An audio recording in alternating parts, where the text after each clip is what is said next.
حەلەب لە نێوان سوپایەکی زەبەلاح و دوو گەڕەکی خۆڕاگردە. ئامارە شۆکەرەکانی دێر شپیگڵ.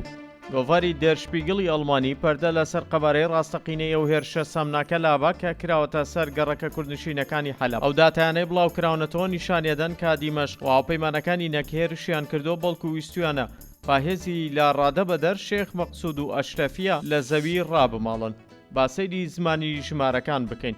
باپی راپۆرتە ئەڵمانیەکە هێرشەکە لە ڕێگەی سوپایەکی 42,000 کەسیەوە ئەنجام درراوە. ئەوەش تەنها نییە. 110 تانک، 4 فڕۆکەی بەرەقداری تورکی، 67 درۆنی خۆکوش، 57 زرێپۆش لەم ئۆپراسیۆنە بەشدار بوون.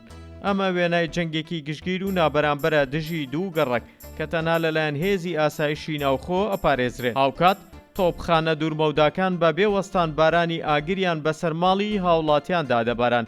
دێر شپیگڵ لیستی ئەو فیرقانە ئاشکراکەکان لەم خوێن ڕشنە تێوەگلاون.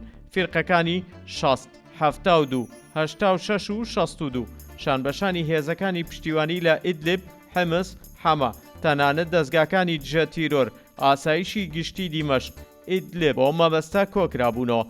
ئەمە نیشانەیەدا کە دیمەشق تەواوی توانای سەربازی و هەواڵگیری خۆی تەرخان کردهبوو تاوەکو بە هەر نرخێک بێ ئیرادەی کورد لە حەلەب تێک بشکێنێ.